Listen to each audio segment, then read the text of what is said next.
Hi everyone and welcome back to my channel. My name's Adam and you're on the Collector Collective. So I'm not on screen right now, but today is not that vibe. Right now I'm just going to be putting together a quick review over Ghoulia Yelps here. The reason why I'm doing it this way is because this doll isn't too important for me to review, but is going to tie into something I have coming up in the future. And just like to talk about this doll itself. I don't know if the audio picked that up, but that was my dog yawning. I wanted to talk about this doll as she will be tying into an upcoming episode that I have set soon.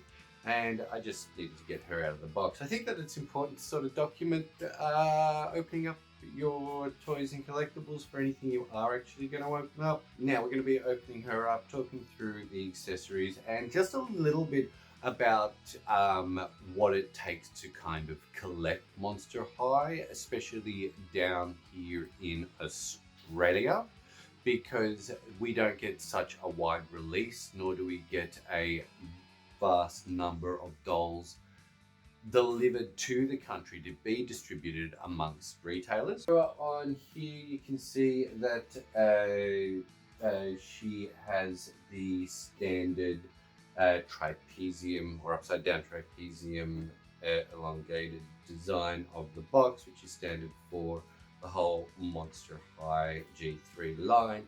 You've got the ombre design on the side, which is orange, pink, and purple, and I do believe that the ombre does change depending on the blister they're being stuck on.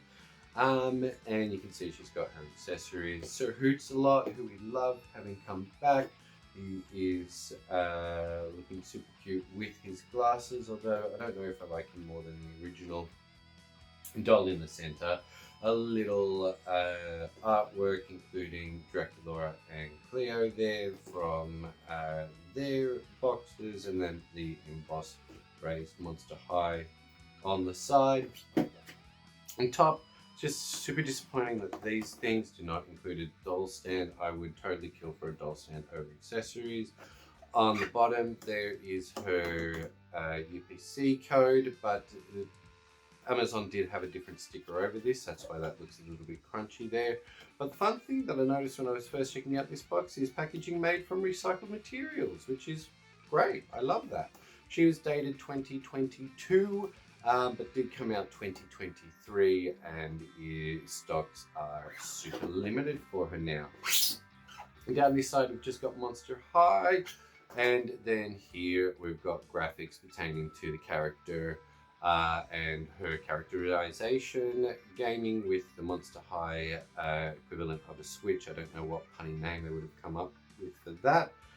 Maybe a Stitch or something. Beanie, a severed hand which looks like the phone pointing finger. Love Heart Brain, and there's a lot of brain motif, which is just, yeah, gets a bit uninspiring. Her famously triangular shaped cat-eye glasses, only in the new G3 design. Sir Hoots-a-Lot looks like he's having a nap, so it must be the middle of the day. And then a tombstone, and she is obviously a zombie. She must have been buried at one time or another, and she must have been alive, so that's extremely morbid. So on the back here you have the artwork as it was at the time. They no longer include this, where now on the newer packaging you've got your new character taking up that whole space, and you can see why they did it. Obviously you've got your new Ghoulia Yelps here, slightly different color mismatches for her boots and so on, but nothing major. It says here, monster type, totally brainy zombie, more brains. Monster must have skateboard and brain puffs, and monster pet Sir Hoots-a-Lot. Then there are 3 other languages, totaling 4 languages that give you that same information about the website. And Mattel, empowering the next generation through play. That's really cute. Now we get this original artwork from when the Core 5 were released, although it's become a bit glitchy. Whoever did the photoshopping on this kind of didn't finesse it enough when they were adding new characters and having all 5 on the box. I'm not sure if this is the first time that all 5 were on the back together, but if you have a look at the newer boxes, you'll see what I mean, which I'm going to point to right now. First off, you can see the bottom of Draculaura's boots popping out just out the corner of Cleo's behind. Her Claudine's feet don't appear to be touching the ground. That doesn't look like it's physically possible to do. And then Frankie here is got her elbow resting on nothing, pure air, and her hair is also flipped on that same invisible force field. I just think that's funny because right here you've got what the original artwork was where they were all positioned differently. I think minus Laguna there, but obviously this all makes sense. This is gone into mess territory. Obviously this is the original Cleo and the one I keep in the box for potential future sale. So there we go. That's the box work. Now we're going to free her from her plastic prison.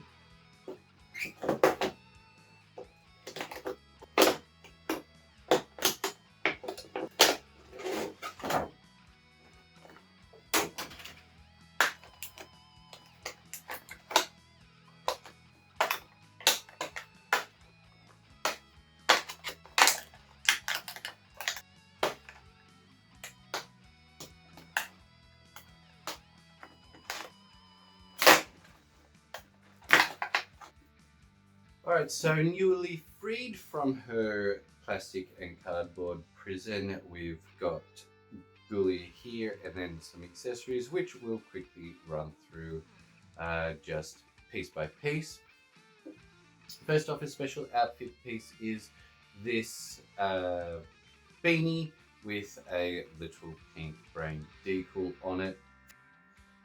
Then we've got her backpack, which again is brain themed with a pink zipper, but this dark this bright, almost electric blue is a great color. I really do like that. We've got her eye coffin. Not too overly impressed with this. It's a brain motif. Wow, revolutionary. Then she has brain puffs. Never been into the food items and so on. I really do like this Monster High Switch equivalent. It is really giving me a lot of joy just to hold. I do play my Switch, I love it. But it's got fanged teeth around the screen, and it looks as though there's some sort of miniature simulation game. I'm sort of getting, it's giving me Animal Crossing vibes, this little pre-screen. The directional controls are little skeletts and then little X buttons and so on. Around the back, it's almost identical to what you'll see on your regular Switch with L and R and ZL and R buttons right there. The little kickstand's also been included in there with Monster High embossed around the back. This is probably my favorite accessory to have come out of G3 altogether, 100%. I don't even mind that the details aren't there, like 2 different Joy-Con colors.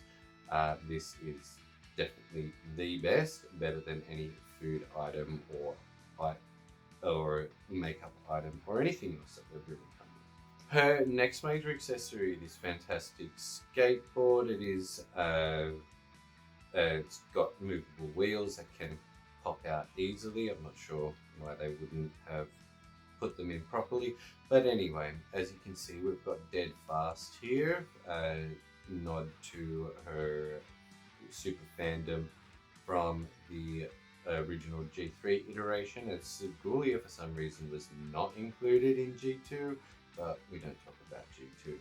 You've got this multicolored and multi-patented design, along with speed lines showing just how fast he's moving here. On this side, it's all pink. Again, I'm with everyone else who's over the pink in Monster High G3, especially adding it to characters who were never associated with the color before. It's just pandering, and it's kind of proving the point of the Barbie movie by men sitting there going, "Girls like pink, make it pink." You know what? It's not just girls that are collecting this; it's adult men. Adult women, adult people as well, who may identify in all sorts of different ways. Throwing pink on everything isn't going to make it more appealing to youngsters. But anyway, it's properly textured to provide the grip feel that you get from the sandpaperish tops that you have on your real world skateboard. They've even gone to the trouble to detail in the screws, and then Monster High is embossed, which would make that a little bit harder for keeping grip to your shoe, but whatever. It's a very cool piece. I do like it. I just wish that they were more imaginative with color schemes. So Hootsalot, I think, is actually really quite cute. What I'm curious about is whether or not these glasses stay on without his elastics. Yeah, obviously they're a lot less stable once you remove the elastic, but the figure looks so much cuter, and they do pop off and stay on still quite nicely. He is a blue owl with a white love heart, bit of chest fluff. He's got green eyes, which are really adorable, big eyebrows. Also their yellow beak and yellow feet, and his feet are clipped to hold onto Ghoulia's arm, just like in the G1 iteration. Yeah, that's it for Sir Hootsalot. I do really like him. I wish that we'd seen him in the show thus far, but he hasn't turned up. Time for Ghoulia. First thing with Ghoulia, she has her iconic glasses, and in the packaging, she also has this divider, piece of protection from her glasses to her face, but I'm going to quickly just take that off so we can talk more about the doll. So here we're having a better look at Ghoulia now that she's all freed from that plastic wrapped around her eyes. Now maybe she can see better with her glasses on. And so we'll just go through the whole doll from top to bottom. Now she has been animated with like a off center or side, more of a side part. I think they've kind of done that. That's definitely not right in the center of her head, but that just could be a printing error. We've got her glasses, which we'll just quickly take a closer look at. They're that retro 50s inspired cat eye shape, and then the arms of her glasses are actual little bones, so we're getting that Monster High realness there. Her face, I got one with a really good screening, but her hair is, I actually think I lucked out and I got a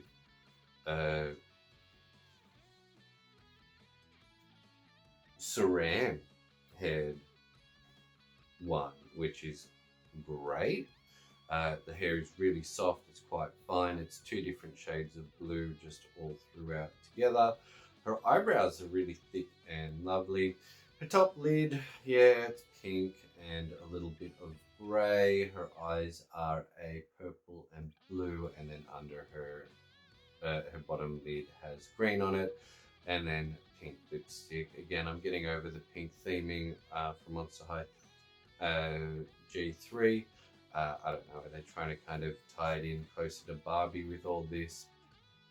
But anyway, so some of her theming is really well executed, but I am bored with everything about this doll being brains, simply because in her original iteration, being from G1, she was heavily cherry themed, and regularly her outfits and from her original doll through to everything else continued on with cherries, stripes, red, and blue, orange. She was also grey skinned back then, but whatever. My point is that I don't. This whole everything about her personality is the fact that she likes brains. Brains to a zombie are their food. So why would her entire personality be around, her main source of sustenance? This would be like me wearing nothing but clothes and accessories with bits of chicken or steak or schnitzel or chips or what have you, and that being my entire personality. I think that they really didn't give enough thought. They've just gone, oh, brain patterns work well. Now the brain patterns, so in spite of all my complaining, they do look nice. This oversized bomber jacket is really cute. The tombstone earrings I also like, and then the love heart brain, the way it's colored is also super cute. Really like that. More brain love heart motifs on her belt, which is why I'm getting bored with the brains on just one doll. It's this leathery material which will eventually wear out, unfortunately, and it's got like a dripping design, potentially emulating blood or ooze. Faux electric green, or maybe lime green. I wouldn't call that lime. Zipper, same as what we saw on Skulltimate Secrets Frankie, but obviously I think used here first. I think she came out before the Iridescent line. The really cool detailing on her sleeves says the word brains and has more brain love heart motifs. Yawn, but well executed. Her skirt does do up in the back via Velcro, and so does her t-shirt. Again, I've got one with really good hair. Her boots have multi straps on them. I like that they've like a leather Doc Marten style with the added decals, and that they've painted in the shoelaces pink. There is a skeleton on the inside and some cute stitching detail. Then, of course, the platform and the sole of her shoe are brains. Giving this character who is so multifaceted and could say so much with just a few moans from G1 to pare them down to this one two-dimensional trope is, just not fitting, and it doesn't sit well with me. Although that being said, I am really happy with the doll. She does bring me joy overall. They haven't really done too much to give a nod to what she originally was. Maybe at a stretch we could say there's some similarities with the boots, with the skullet detailing and the coloured laces matching the part of her outfit. But I guess in quality, holding these two dolls side by side together, you got so much more out of G1 Ghoulia than you did out of G3, I'm sorry to say. However, I do highly recommend her as a piece. I am choosing some dolls to keep both a boxed and unboxed version of, and some I am just keeping a boxed version of, as I'm trying to be a little bit of a completist. I don't want every single line, but I am hoping to, at the very least, try to find all the G3 signature dolls and get them as they come out. All right, now my final thoughts on G3 Ghoulia are pretty simple. I do like the doll. I do like the accessories. I just wish that they had given her more depth and challenged themselves a little bit more with the design. because just having everything as a brain motif does make this individual seem like they've got no real personality beyond enjoying one very specific type of food. When the old Ghoulia could say so much in just a few moans, this doll is saying so little with so many accessory pieces. That being said, I hope that any future Ghoulia dolls that do come out, they do diversify her interests a little bit more than gaming and brains. That's it. They're my final thoughts. As I said, I've opened this one just a little bit randomly, but also with a plan because it is going to tie. She's going to tie into an upcoming future video, and I just wanted to give my thoughts on this one before we see what we've got in store for her in the future. Thanks so much for joining me here again today, and I hope that you've enjoyed this video. If you have, I'd really appreciate a like, and if you'd like to see how this ties into any future videos, don't forget to hit the subscribe as well. I'll be bringing lots more content soon to come, and hope that you're all around to enjoy it. So I'll see you in the next one. Thanks for your time. Keep collecting. Bye.